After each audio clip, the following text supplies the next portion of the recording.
ছয়টা বছর কেটে গেল, তবুও শাশুড়ি মা ভালো করে এখনো কথা বলেন না মুন্নির সাথে। প্রথমে তো মুন্নি বুঝতেই পারতো না শাশুড়ির এই গোমরা মুখে থাকার কারণটা যে কী। ও ভেবেছিল ওর কোনো কথায় হয়তো উনি রেগে রয়েছেন, পরে ঠিক হয়ে যাবে। কিন্তু দিনের পর দিন, মাসের পর মাস কেটে গেলেও শাশুড়ি মায়ের আচরণের কোনো পরিবর্তন দেখতে না পেয়ে ওর খুব অস্বস্তি বোধ হতে লাগলো। একই ঘরে এইভাবে আড়াআড়ি করে কি থাকা যায়? কিন্তু ব্যাপারটা একান্তই মেয়েলি বলে মুন্নি আর তখন পাঁচ কান করেনি। এমনকি ওর স্বামীকেও এই ব্যাপারটা জানায়নি। কিন্তু একদিন মুন্নি ঠিক করলো শাশুড়িকে সরাসরি না জিজ্ঞেস করে প্রদীপের কাছেই জানতে চাইবে ওর মায়ের এমন অদ্ভুত এই আচরণের কথা। ও কিছু কি জানে নাকি জানে না। রাতে বিছানায় শুয়ে পরিকল্পনা মাফিকই মুন্নি জিজ্ঞেস করলো, এই তুমি কি কিছু জানো গো? তোমার মা আমার সাথে প্রায় মাসখানেক ধরে ভালো করে কথাই বলেন না। কিছু জিজ্ঞেস করতে গেলেই মুখটা ফিরিয়ে নেন। একটা যেন সবসময় রাগ রাগ ভাব আমার ওপর। আমার তো মনে পড়ে না আমি ওকে কিছু বলেছি বলে। প্রশ্নটা শুনে প্রদীপ কিছুক্ষণ চুপ করে আছে। দেখে মুন্নি ওকে একটু নাড়িয়ে দিয়ে আবার বলল, কি গো, কিছু বলছো না যে?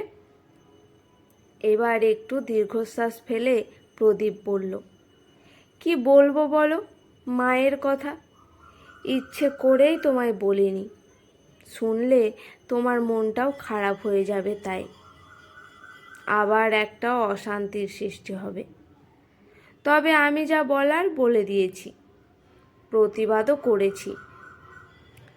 টুনি জন্মানোর 2-1 দিন পরে মা যখন আমার কাছে এসে বলল, তোর বউটা না ভীষণ অপয়া, প্রথমেই একেবারে মেয়ে সন্তান। আমার পেটে তো বাবা 3-3টে পুত্র সন্তানের জন্ম হয়েছে, আর আমার ঘরের বউ হয়ে কিনা প্রথমেই মেয়ে, বংশটা তাহলে বাড়বে কি করে শুনি? মুন্নি তো এসব কুকথা শুনে যেন আকাশ থেকে পড়ল। ওর কাছে এটা এক প্রকার কল্পনাতীত বলেই মনে হলো। আজকের দিনেও কেউ যে এইভাবে ভাবতে পারে ওর সেটা ধারণাতেও ছিল না।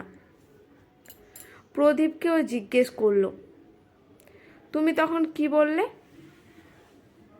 আমি বললাম, তুমি নিজে কি একবারও ভেবে দেখেছো তুমি নিজে কি? একজন মেয়ে হয়েও তুমি কন্যা সন্তানের জন্মের সমালোচনা করছো। আজকের দিনেও তোমার কি মনে হয় মেয়েরা ছেলেদের থেকে কোনো অংশে কম?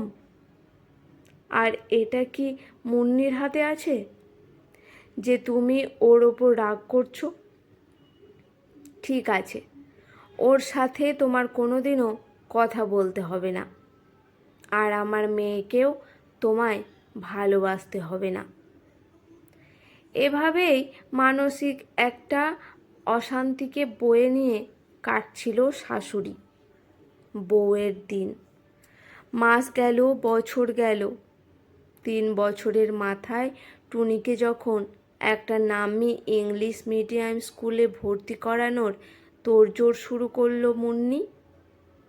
প্রদীপ আর মুন্নি মিলে সেই সময় মুন্নির শাশুড়ি মায়ের কুৎসিত স্বরূপটা দ্বিতীয়বারের জন্য আবার যেন বেরিয়ে পড়ল। মুন্নির সামনেই ছেলেকে উনি বলছেন, টুনিকে একটা সাধারণ স্কুলে দিলেই তো হতো, মেয়েদের আবার এত ঘটা করে লেখাপড়া শেখানোরই বা কি আছে?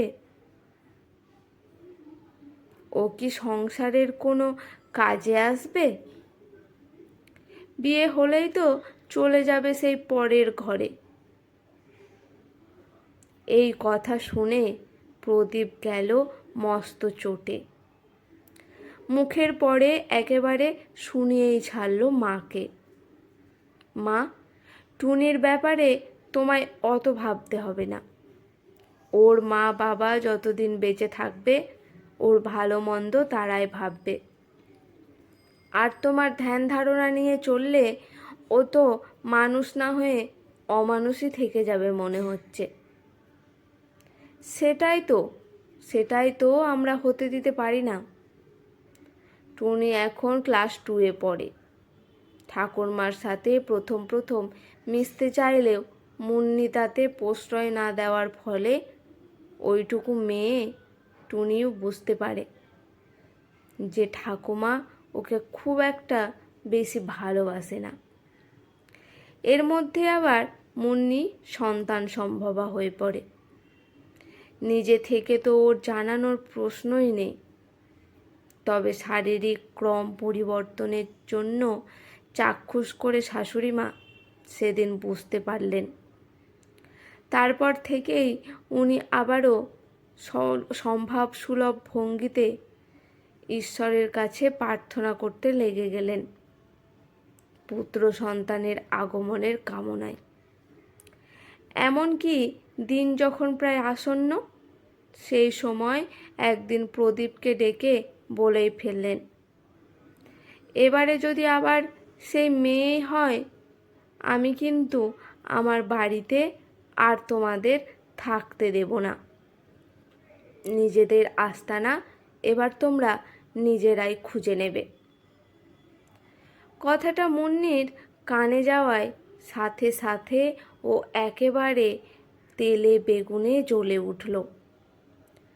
রক্ত মাংসের একজন মায়ের পক্ষে কিভাবে সম্ভব এই লিঙ্গভেদে সন্তানের প্রতি এই রকম বৈষম্যমূলক অমানবিক মনোভাবের কথা মাথা ঠান্ডা রেখে শুনতে পারা সম্ভব?